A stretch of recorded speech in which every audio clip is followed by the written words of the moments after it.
Okay, तो next हमारे पास है field pattern due to positively charge plane conductor.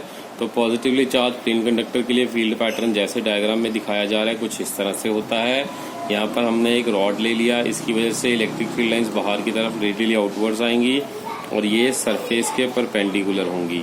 ये होता है field pattern due to positively charge plane conductor. इसके बाद नेक्स्ट टॉपिक है हमारे पास इलेक्ट्रिक डायपोल। इलेक्ट्रिक डायपोल क्या होता है?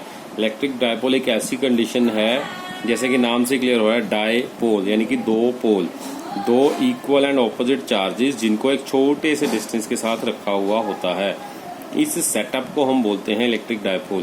तो इलेक्ट्रिक डायपोल में अगर आपसे कोई पूछे अगर दो चार्जेस हैं उन दोनों के बीच का डिस्टेंस कितना होता है, तो आपने उसको आंसर करना है कि दो चार्जेस के बीच का डिस्टेंस हमेशा in the range of nanometers या एंगस्ट्रॉम का होता है। दो चार्जेस के बीच का distance in the range of nanometer या एंगस्ट्रॉम की रेंज में होता है। तो दिस इज द कंडीशन अगर कोई दो चार्जेस इक्वल मैग्नीट्यूड में है और ऑपोजिट दोनों के ऊपर मैग्नीट्यूड नेगेटिव पॉजिटिव चार्जेस हैं और मैग्नीट्यूड लेकिन दोनों का इक्वल है और दोनों के बीच का अगर डिस्टेंस है 10⁻⁻⁹, 10⁻⁻10 मीटर, इतने अगर डिस्टेंस पे पड़े हुए हैं तो इनको हम बोलेंगे दिस इज इलेक्ट्रिक डायपोल। तो इनके बीच को हम बोलेंगे this is electric dipole. Hope आपको ये क्लियर हो गया। आंसर आपने ये बता दिया कि दो चार्जेस हो, उनका मैग्नीट्यूड सेम हो लेकिन उसके ऊपर पोलैरिटी डिफरेंट हो और दोनों के बीच का डिस्टेंस छोटा से छोटा यानी कि नैनोमीटर की रेंज में हो, तो इस कंडीशंस को बोलते हैं electric dipole. Okay sir, moving to the next level. Next is dipole moment. अगली टर्म हम सीखेंगे व्हाट इज डायपोल मोमेंट। तो अगली हेडिंग बनाएंगे डायपोल मोमेंट। 1 मिनट। ओके, अगली हेडिंग होगी that is dipole moment. Dipole moment और electric dipole moment. Electric dipole moment. Dipole moment और इलेक्ट्रिक डायपोल मोमेंट देखिए क्या होता है। डायपोल मोमेंट और इलेक्ट्रिक डायपोल मोमेंट की बात करें, डायपोल मोमेंट इसका सिंबल है, इट्स सिंबल इज P। इसका सिंबल है सर कैपिटल P। अब इसका फॉर्मूला क्या है? इसका फॉर्मूला है sir small p is equals to Q times 2L। Q times 2L। यहाँ पर Q क्या है सर? Q है हमारे पास चार्ज एंड ये जो है 2L क्या है sir? 2L is the distance between two charges. Is the distance between two charges. दो चार्जेस के बीच का डिस्टेंस कितना है? This is 2L। ओके, अब अगर मान लीजिए डायपोल मोमेंट के बारे में हमसे पूछा जाए कि क्या डायपोल मोमेंट स्केलर क्वांटिटी है या वेक्टर क्वांटिटी है, तो इसका आंसर है डायपोल मोमेंट जो है मेरे पास is a vector quantity. Dipole moment एक वेक्टर क्वांटिटी है।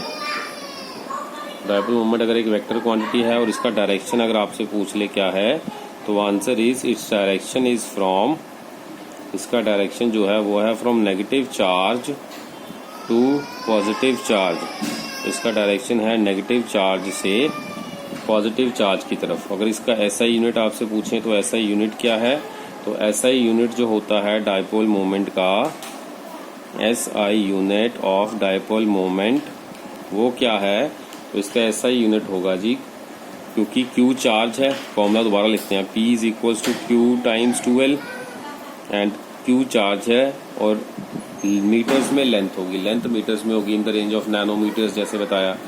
तो coulombs meter is the SI unit of dipole moment. That is coulomb meter is the SI unit of dipole moment. SI unit of dipole moment P is coulomb meter. Hope ये आपको clear हो गया जी। अगला है हमारे पास example बताइए। Example किसकी जी? Example of electric dipole. तो इलेक्ट्रिक डायपोल का क्या एग्जाम्पल है? तो आंसर इज इलेक्ट्रिक डायपोल का एग्जाम्पल है जैसे कि H2O हो गया, HCl हो गया, इसके ऊपर एक पे पॉजिटिव चार्ज एक पे नेगेटिव चार्ज, दोनों चार्जेस और बहुत ही स्मॉल डिस्टेंस दोनों चार्जेस के बीच का डिस्टेंस होता है। तो इसलिए इलेक्ट्रिक डायपोल इसका एग्जाम्पल हो गया वाटर और HCl। ओके सर, और फिर इसके अलावा और कोई, इसके अलावा other molecules like that which has, एक कंडीशन है इसके अंदर, तो ये है which has centre of positive charge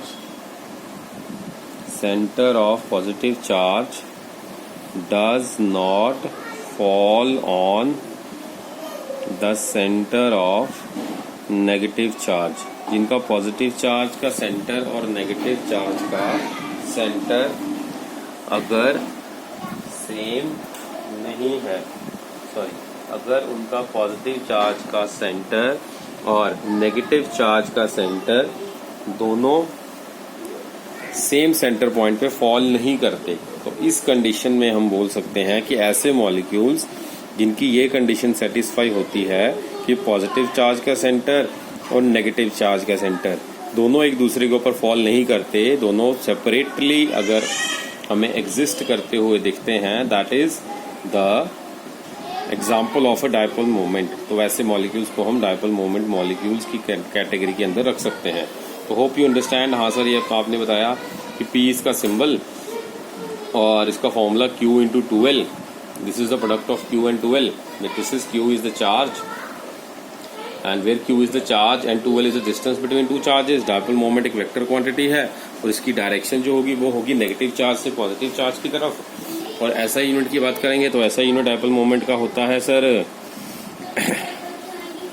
charge का कूलम और लेंथ का मीटर, तो कूलम मीटर इसका यूनिट हो गया। और इसके एग्जांपल अगर आपसे पूछे वाटर मॉलिक्यूल और हाइड्रोक्लोरिक एसिड, इसके अलावा और कोई भी मॉलिक्यूल्स हो सकते हैं जिनके अंदर पॉजिटिव चार्ज वाला जो है पॉजिटिव चार्ज उसका जो सेंटर और नेगेटिव चार्ज उसका जो सेंटर एक दूसरे ऊपर अगर फॉल नहीं करते, तो ऐसे मॉलिक्यूल्स डायपोल मोमेंट की कैटेगरी में आते हैं। ठीक है सर, ये क्लियर हो गया। इसके ऊपर एक छोटा सा मैं क्वेश्चन आपको कराऊंगा, find the net dipole moment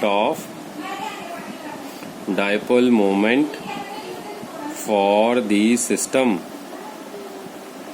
net dipole moment for the system कैसा है सर, ये ध्यान से देख सकते हैं इस तरफ कि ये हमारे पास एक दे रखा है पॉजिटिव Q चार्ज, इस तरफ दे रखा है पॉजिटिव Q चार्ज, ये पॉइंट है ओरिजिन O, यहाँ पर चार्ज है नेगेटिव 2Q और यहाँ से यहाँ तक का जो चार्ज है उसका डिस्टेंस दे रखा है A,0 और यहाँ से यहाँ तक का जो चार्ज है उसका डिस्टेंस दे रखा है 0,A एंड 0,A। तो इन कंडीशंस में आपको फाइंड करना है net dipole moment for the system. इस सिस्टम का नेट डायपोल मोमेंट आपको फाइंड करना है। तो सर कैसे करेंगे सर, नेट डायपोल मोमेंट अगर फाइंड करना है सबसे पहले तो फॉर्मूला पता होना चाहिए।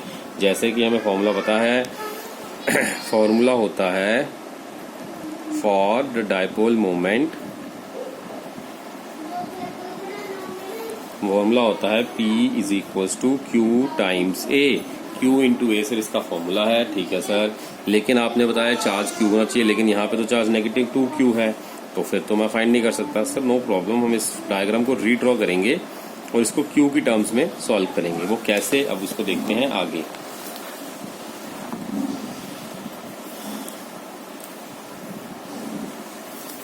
ओके सर, तो इसमें क्या होगा सर, हम डायग्राम को भी रीड्रॉ करने वाले हैं कुछ इस तरह से सर। यहाँ पर है A,0 और यहाँ पर है 0,A और यहाँ पर हमारे पास है ये पॉइंट पे नेगेटिव Q चार्ज। यहाँ पर हमने नेगेटिव 2Q को दो पार्ट्स में ब्रेक कर लिया, that is negative Q and negative Q। अब यहाँ पर ये पॉइंट से लेकर के ये पॉइंट तक का डायपोल मोमेंट लेटर से है P, और यहाँ से this point two this point तक का जो यहाँ पे हमने निकालना है लेटर से डायपोल मोमेंट है P, क्योंकि डिस्टेंस सेम है, यहाँ से लेके यहाँ तक भी ये है, यहाँ से लेके यहाँ तक भी ये है, और दोनों चार्जेस दोनों डायपोल्स के अंदर हमने जैसे आपको डायग्राम में दिखाए थे, यहाँ पर भी प्लस Q था और यहाँ पर भी प्लस Q था।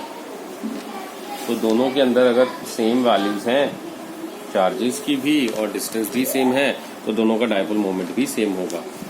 अब हमने एक चीज ध्यान रखते हैं, डायपोल मोमेंट जो है यहाँ से नेगेटिव से पॉजिटिव की तरफ डायरेक्शन होगा, नेगेटिव से पॉजिटिव की तरफ डायपोल मोमेंट का डायरेक्शन होगा। तो फॉर्मूला बनेगा P is equals to Q times distance. अब यहाँ पे डिस्टेंस कितना है, as distance is A A letter A, क्योंकि यहाँ से लेके यहाँ तक का डिस्टेंस, ये कोऑर्डिनेट दे रखे हैं इस पॉइंट के 0 0 अगर मान लीजिए, और यहाँ पर कोऑर्डिनेट्स हैं a,0, तो यहाँ से यहाँ तक का डिस्टेंस कितना होगा। वैसे तो डिस्टेंस फॉर्मूला से भी निकल जाएगा, लेकिन नो नीड, क्योंकि यहाँ से यहाँ तक का हमें सिर्फ x कोऑर्डिनेट ही देखना है, y कोऑर्डिनेट तो दोनों तरफ 0 है। तो x कोऑर्डिनेट 0 से स्टार्ट होकर के a तक जा रहा है, तो दैट मीन्स यहाँ से लेके यहाँ तक का डिस्टेंस हुआ a। Going by the same, यहाँ से देख सकते हैं x कोऑर्डिनेट तो दोनों पॉइंट्स में 0 है, लेकिन y कोऑर्डिनेट 0 से a की तरफ जा रहा है, तो इसका मतलब y कोऑर्डिनेट की वैल्यू यहाँ से लेके यहाँ तक होगी a, और x कोऑर्डिनेट की वैल्यू यहाँ से लेके यहाँ तक होगी a। तो p का फॉर्मूला बन जाएगा q इंटू a। तो p is going to be equals to q times a। तो p नेट हमारे पास बन जाएगा q times a, that will be equals to, अब नेट हमने निकालना है, तो नेट होगा इन दोनों का रिजल्टेंट इस डायरेक्शन में। This is going to be the value of net dipole. तो नेट जो होगा हमारे पास ड्यू टू दीज टू होगा। तो हमने क्या देखना है, अगर नेट डाइपोल इन दोनों की वजह से है, तो हमारे पास नेट का फॉर्मूला होता है, अगर दो वेक्टर क्वांटिटीज दे रखूं, यहाँ पे छोटे से थोड़े से बेसिक्स हमें 11th क्लास वाले रिवाइज करने हैं। अगर दो हमारे पास वेक्टर क्वांटिटीज दे रखी हो, this p and this p, तो रिजल्टेंट ऑफ 2 विल बी, तो बाय, अब पहले थोड़ा सा फॉर्मूला लिख लेते हैं। So by vector law the resultant of 2 vectors is given by formula, is given by the formula। इसका फॉर्मूला क्या लगेगा, इसका फॉर्मूला लगेगा resultant r is going to be equal to under root of a square plus b square plus 2ab cos theta. ये होता है जी formula, अगर दो आपके पास कोई वेक्टर क्वांटिटीज दे रखें, उसका रिजल्टेंट मैग्नीट्यूड निकालना हो। तो यहाँ पर मेरे पास a की वैल्यू भी p है और b की वैल्यू भी p है। Here a and b are p, ठीक है। हमारे पास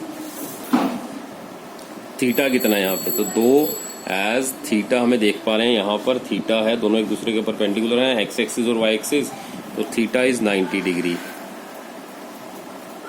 एंड cos 90 कितना होता है 0, cos 90 होता है 0। ओके, तो अब यहाँ पे अगर मैं इन सब वैल्यूज को पुट करूंगा, तो मेरे पास r is going to be replaced by p net, letter r letter is going to be replaced by the letter p net. तो मेरे पास p नेट की वैल्यू आ जाएगी, net dipole that is going to be equal to root p square plus 2 times p into cos 90। अब ये तो 0 हो गया, प्लस यहाँ पे हो गया 2p square under the root that is going to be p net. So p net is going to be under root 2p square plus 0। तो आपने बस इसको सॉल्व भी करना है, तो p स्क्वायर का अंडर रूट से बाहर आ जाएगा, p root 2 is going to be p net. अब आपको पता है p की वैल्यू क्या होती है, p की वैल्यू है q टाइम्स a, हमने ऊपर निकाल लिया है p। तो यहाँ से ये p की वैल्यू सब्स्टिट्यूट कर देंगे, तो सब्स्टिट्यूटिंग 2 in 1, तो substituting 2 in 1 we get what, we get p net is equals to qa root 2। तो ये मेरे पास p net की वैल्यू आ गई। तो होप सर ये आपको क्लियर हो गया। हाँ सर, आपने बताया कि हमने क्या करा, एक बार दोबारा रिवाइज कर लेते हैं इस क्वेश्चन को। हमारे पास टोटल चार्ज था यहाँ पे 2q था, उसको मैंने 2 पार्ट्स में ब्रेक कर लिया, माइनस क्यू में। फिर हमने देखा माइनस क्यू से पॉजिटिव क्यू की तरफ डाइपोल मोमेंट की डायरेक्शन बताई, और यहाँ से 0 से लेके a तक का इसका डिस्टेंस, यहाँ से भी 0 से लेके a तक इस पॉइंट का डिस्टेंस। तो हमने, अगर हमारे पास डिस्टेंस पता हो और चार्ज की वैल्यू पता हो, तो डाइपोल मोमेंट का फॉर्मूला होता है charge times distance, q times a। इस तरफ से भी q टाइम्स a, इस तरफ से भी q टाइम्स a। अब टोटल अगर मैंने वेक्टर लॉ लगाया और मुझे 2 वेक्टर क्वांटिटी इसके अंदर का रिजल्टेंट निकालना हो, तो फॉर्मूला होता है r is equal to root a square plus b square plus 2ab cos theta.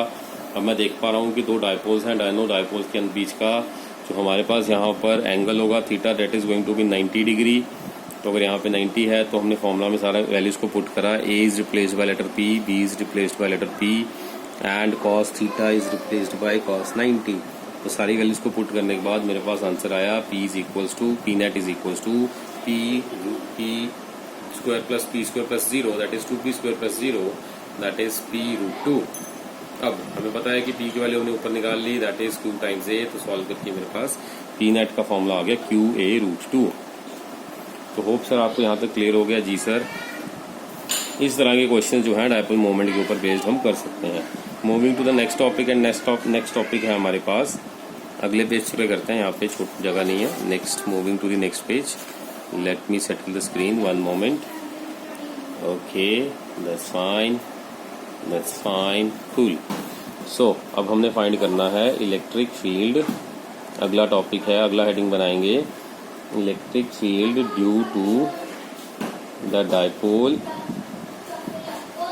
On the axis of dipole at a distance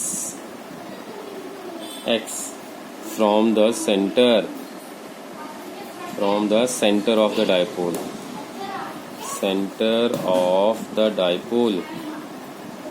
electric field अगर मुझे फाइंड करना है डायपोल के ऊपर on the axis of the dipole at a distance x from the centre of the dipole. ठीक है जी, अब इसको कैसे करेंगे देख लीजिए। यहाँ पर हमने ध्यान से क्वेश्चन में क्या बोला है, हमें डायपोल के लिए सबसे पहले हम डायग्राम ड्रॉ करेंगे। डायपोल वाला एक नेगेटिव चार्ज और दूसरा एक पॉजिटिव चार्ज, तो हमने दो चार्जेस ले लिए, पॉजिटिव नेगेटिव, पोलैरिटी मैग्नीट्यूड दोनों का same.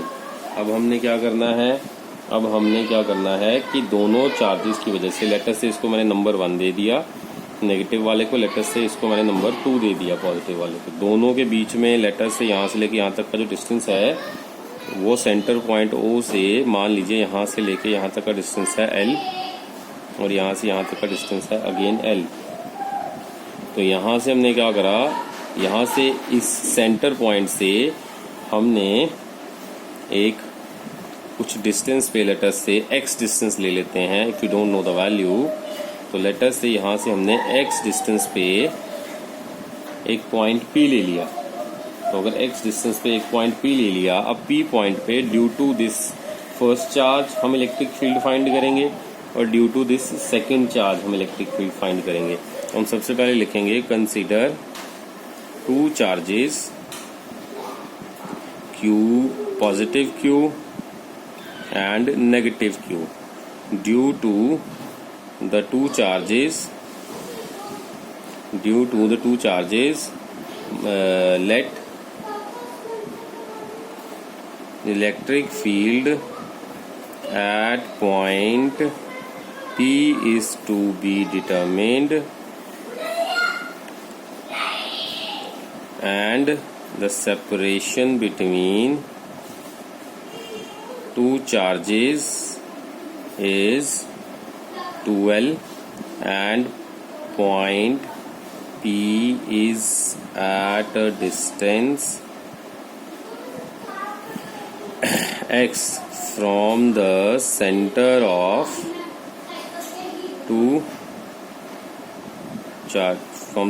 dipole। Dipole word suitable है, डायपोल।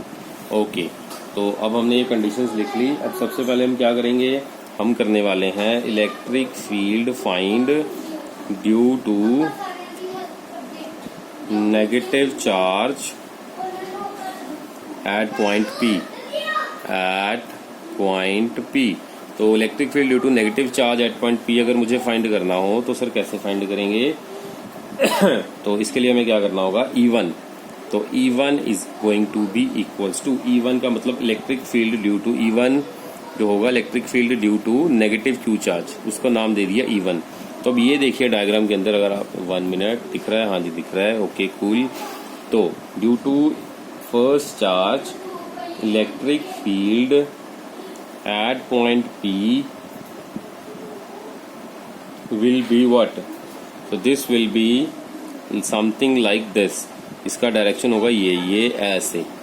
सर ये आपने क्या ड्रॉ कर दिया, मैंने सर ये एरो मार्क ड्रॉ किया है which is moving towards negative charge, क्योंकि हमने स्टार्टिंग में इसकी प्रॉपर्टीज में पढ़ लिया था कि for a negative charge electric field is radially inwards. तो इस पॉइंट P पे इस चार्ज की वजह से इनवर्ड की तरफ इलेक्ट्रिक फील्ड होगा। तो इसका मतलब सर पॉजिटिव चार्ज के लिए आउटवर्ड होगा। जी सर बिल्कुल सही बोला, ये E1 है due to first charge. Going by the same यहाँ पर हम बनाएंगे E2 इस डायरेक्शन में, this is E2, this is radially outward due to second charge, that's why it is written as E2। यहाँ पे मैंने E2 लिख दिया। to E2 electric field will be radially outward. Due to first charge electric field be this direction, due to second charge it will be in that direction. Outward positive charge के लिए outward, negative charge के लिए inward. तो hope sir आपको ये clear हो गया. हाँ सर आपने बताया कि नेगेटिव चार्ज के लिए अंदर की तरफ आएगा, टुवर्ड्स नेगेटिव चार्ज आएगा E1 और पॉजिटिव चार्ज से आउटवर्ड से आएगा E2 away from positive to charge. अब इसके लिए इलेक्ट्रिक फील्ड का फॉर्मूला, इलेक्ट्रिक फील्ड हो जाएगा sir K times charge Q upon distance. अब डिस्टेंस कितना है सर, P पॉइंट का इस चार्ज Q से कितना डिस्टेंस है सर. यहाँ से लेके यहाँ तक देखिए डिस्टेंस x है. डायग्राम दिख रहा है, हाँ दिख रहा है. तो O पॉइंट से P पॉइंट तक का डिस्टेंस तो x है और O से लेके ये Q charge, negative Q charge तक का डिस्टेंस जो है ये L है. तो L plus x will be the total distance. So x plus L will be the total distance, उसका स्क्वायर, क्योंकि KQ/R² is the formula, by default formula KQ/R². तो E1 is going to be equals to KQ/x plus L का whole square. Similarly going by the same electric field due to positive Q charge. अब second charge जो है positive Q charge, उसकी वजह से eight point P के ऊपर अगर मुझे इलेक्ट्रिक फील्ड को फाइंड करना है तो वो क्या होगा. एट पॉइंट P पे अगर मुझे इलेक्ट्रिक फील्ड को फाइंड करना है तो उसकी वैल्यू होगी sir E2, that is going to be equals to KQ/x minus L whole का square. KQ/x minus L whole का स्क्वायर ये हो जाएगा sir due to positive Q charge. Sir ये x माइनस L कैसे आया, देखो सर यहाँ से लेके O से लेके P तक का डिस्टेंस यहाँ से मैं निकाल देता हूँ. यहाँ पे OP मेरे पास क्या है सर, OP है x और मेरे पास इसको नाम देना पड़ेगा सर, A B लेटर से नाम दे दिया. और OB क्या है मेरे पास, OB है L. तो OP total x and OP को मैं कैसे लिख सकता हूँ, OP को लिख सकता हूँ OB प्लस BP. OP है x is equals to OB कितना है, OB है L प्लस BP मुझे फाइंड करना है B से लेके P तक का डिस्टेंस. तो this is going to be x minus L BP. Hope sir ये आपको स्टेप्स क्लियर हो गए. इसी तरह से मैंने इसमें निकाला था, इस तरह से इसमें निकाल दिया. तो दोनों इलेक्ट्रिक फील्ड्स आ गए. अब मैग्नीट्यूड जो अट्रैक्शन का है कम है या ज़्यादा है, तो हमें देखना होगा अब यहाँ पे. As the magnitude of attraction of electric field is less than repulsion. Attraction कम हो रही है, रिपल्शन ज्यादा हो रही है. P पॉइंट से अट्रैक्शन कम हो रही है, P पॉइंट से रिपल्शन ज्यादा हो रही है. क्यों सर ऐसा क्यों, क्योंकि सर ये डिस्टेंस पे डिपेंड करता है. इन दोनों पॉइंट्स के बीच का डिस्टेंस कम है तो मतलब यहाँ पे जो फोर्स क्रिएट होगी, फील्ड क्रिएट होगा वो ज्यादा होगा. यहाँ से यहाँ तक का डिस्टेंस ज्यादा है, डिस्टेंस ज्यादा तो फील्ड कम, डिस्टेंस कम तो फील्ड ज्यादा. अब देख लो डिस्टेंस किसका कम है, उसका फील्ड ज्यादा होगा. तो मतलब यहाँ पे ये वाली वैल्यू और ये वाली वैल्यू में से जो वैल्यू जीतेगी वो हम लिख देंगे पहले.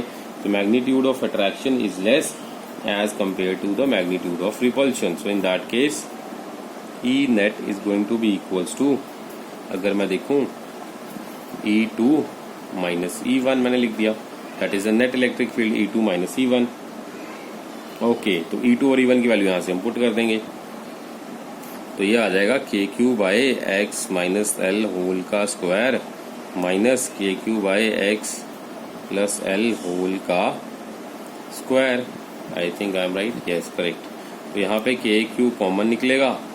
KQ कॉमन निकालने के बाद हमारे पास क्या बचेगा, 1/x minus L whole square minus 1/x plus L whole square. अब यहाँ पे तो बस कैलकुलेशन मैथ्स चल रही है. अभी हमने इक्वेशंस को बना लिया है, इसमें फॉर्मूला में पुट कर लिया. Just we need to solve them for E net. Okay, यहाँ तक हमें क्लियर हो गया. हाँ सर आपने KQ E1 E2 की वैल्यू जो ऊपर दे रखी थी उनको पुट कर दिया, उनमें से KQ कॉमन निकाल दिया और ये बच गया. अब इसको आप सॉल्व कर रहे हो. राइट सर, अब इसको मैं अगले पेज पे सॉल्व कर देता हूँ. That's value is going to be equals to, let me settle the screen first, one moment. Correct. Now E net क्या आ जाएगा मेरे पास sir, E net is going to be equals to, LCM ले लिया हमने, व्हाट, x माइनस L का square times x plus L का स्क्वायर.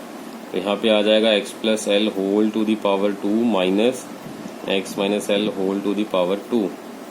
तो इसको सॉल्व कर लेते हैं सर. सॉल्व क्या करके क्या बनेगा सर, देखिए सर, ये ध्यान से अगर देखें तो इसको मैं ऐसे लिख सकता हूँ sir, X minus L times X plus L whole का कट्ठे का स्क्वायर कर दिया मैंने। ये ब्रैकेट में एक लिख के उसमें कट्ठे का स्क्वायर कर दिया। अब ये इधर चला गया, इधर चला गया। अब क्या करें सर, इसको एक्सपैंड कर दो सर, स्क्वायर्स को। A plus b whole square है तो ये बन जाएगा a square plus b square plus 2ab minus sir a square plus b square क्या आएगा, माइनस 2ab। ये हमें देगा सर ई नेट की वैल्यू। तो मेरे पास ई नेट जो आ जाएगा, it is going to be like this, x minus L x plus L, a minus b times a plus b. तो फॉर्मूला बन जाएगा a square minus b square whole का स्क्वायर। अब यहाँ से सॉल्व करेंगे तो ये क्या आ जाएगा, ये आ जाएगा X square plus L square plus 2xl, X square minus L square minus sign change हो गए सबके, तो सबके साइन चेंज हो गए। X square plus L square plus 2xl minus X square minus L square plus 2xl, सबके sign change हो गए। तो यहाँ से क्या हो जाएगा, यहाँ से एक्स स्क्वायर और एक्स स्क्वायर कट जाएंगे, एल स्क्वायर और एल स्क्वायर कट जाएंगे, तो 2 + 2 4 हो जाएगा। ये बन जाएगा 4xl upon x square minus L square whole की पावर 2। ये आ गया जी ई नेट की वैल्यू। तो ये आ गई ई नेट की वैल्यू। Hope you understand. ये सर आपने बस सॉल्व करा और ई नेट निकाल दिया। अब सर इसको एक स्टेप को ध्यान से देखिए, 4 को मैं ब्रेक कर रहा हूँ 2 × 2। सर इसका क्या फ़ायदा है, इसका सर मैं अब ये फ़ायदा आपको बता रहा हूँ। देखिए 4 को मैंने ब्रेक किया 2 × 2, इससे क्या होगा सर, इससे ये होगा कि हमारे पास यहाँ पे कुछ गड़बड़ हुआ है। KQ मैंने बाहर लिखना रह गया, यहाँ पे KQ था हमारे साथ में चल रहा था, जो पिछले पेज पे था वो हमने यहाँ पे लिखा नहीं था। तो is going to be KQ times this value, it is going to be times KQ also there. तो K times 2 times K times Q times 2L times X upon x square minus L square whole square. Sir आपने क्या किया, मैंने sir ये किया, ये देखिए ये वाला 2 मैंने यहाँ लिख दिया, ये वाला K हमने यहाँ पे लिख दिया, और ये वाला 2x हमने यहाँ पे, ये वाला x हमने यहाँ पे लिख दिया, और ये 2L और Q को हमने एक ब्रैकेट में लिख दिया, Q टाइम्स 2L। क्यों सर, इसको क्या करने का क्या फ़ायदा, क्योंकि हमें फॉर्मूला बताया कि Q टाइम्स 2L जो होता है सर वो P होता है, P is the dipole moment. Okay sir, तो मतलब इसको रिप्लेस कर दिया जाएगा इस लेटर के साथ। जी सर, इसको रिप्लेस करेंगे तो हमारे पास आंसर आएगा E net is going to be equals to 2kpx upon 2kpx upon x square minus L square whole to the power 2। तो ये बन गया इसका फॉर्मूला ई नेट का। Generally speaking x is very much greater than 2L and क्योंकि हमारे पास ये पता है कि जो हमारे पास x होता है, x जो डिस्टेंस होता है जहां पर हमने इलेक्ट्रिक फील्ड को फाइंड करना है, वो जनरली बहुत ही बड़ा होता है, जो दोनों डायपोल के चार्जेस के बीच का डिस्टेंस होता है। हाँ सर, क्योंकि आपने बताया था कि ये जो 2L है ये तो नैनोमीटर्स की रेंज में होता है, ये सेंटीमीटर्स में होगा या थोड़ी सी बिगर वैल्यू होगी कंपेयर टू नैनोमीटर्स। जी सर बिल्कुल, वो 10⁻⁹ में है, ये कुछ सेंटीमीटर्स में होगा या उससे थोड़ी सी बिगर वैल्यू होगी। तो definitely this value is going to be very much greater than 2L। तो इसका क्या करेंगे हम, इससे ये करेंगे कि अगर ये वैल्यू इससे बहुत बड़ी है तो इसका और स्क्वायर कर लें तो और छोटी वैल्यू आएगी।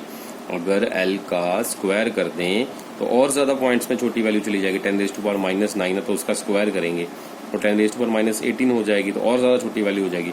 तो इसलिए हमने L स्क्वायर को इग्नोर कर देना है और 0 के बराबर लिख लेना है। तो we treat L square to be equivalent to 0, we treat L square to be equivalent to 0। तो ये चीज हमने यहाँ पे पुट करनी है। तो ई नेट हमारे पास आ जाएगा 2kpx upon x square minus 0 whole का square. So that is going to be equals to 2kpx upon x square का स्क्वायर। ये मेरे पास आ गया सर ई नेट का value, that is 2kpx upon x to the power 4, 2kpx upon x to the power 4। अब x square से x की पावर 4 कट जाएगी सर, हमारे पास आंसर आ जाएगा E net is going to be equals to 2kp upon x cube, 2kp upon x cube.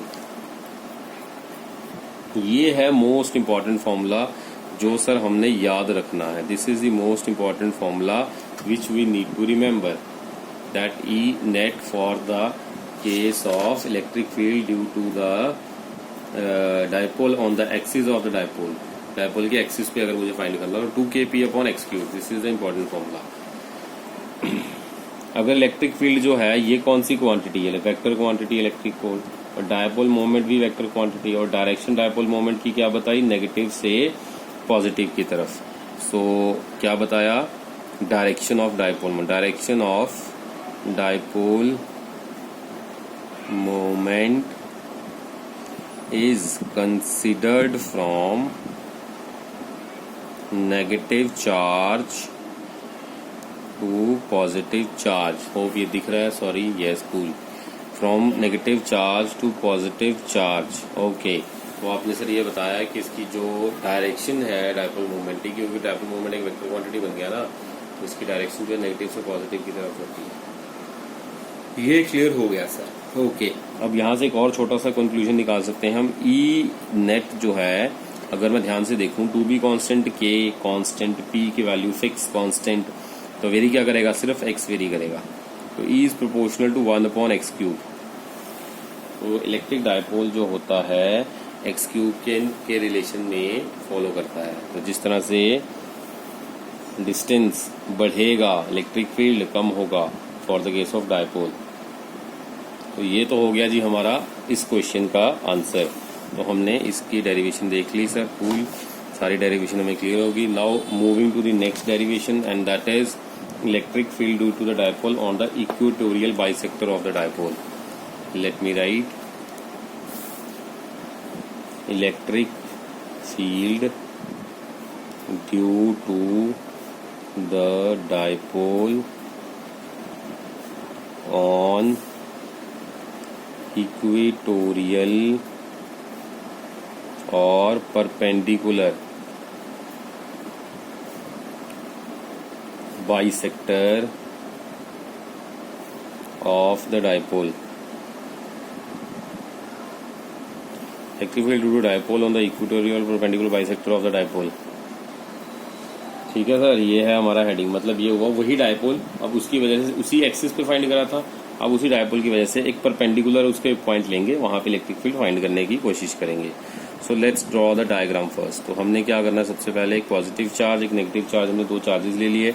दोनों charges के बीच का डिस्टेंस लेटर से हमने ले लिया ये नेगेटिव क्यू और पॉजिटिव क्यू, और यहाँ पर लेटर से हमने ले लिया एक पॉइंट पी, राइट। और ये पी पॉइंट जो है यहाँ से लेटर से ये ऐसे यहाँ पे इसका सेंटर पॉइंट O, ये डायपोल है, इसका सेंटर पॉइंट O, तो सेंटर पॉइंट O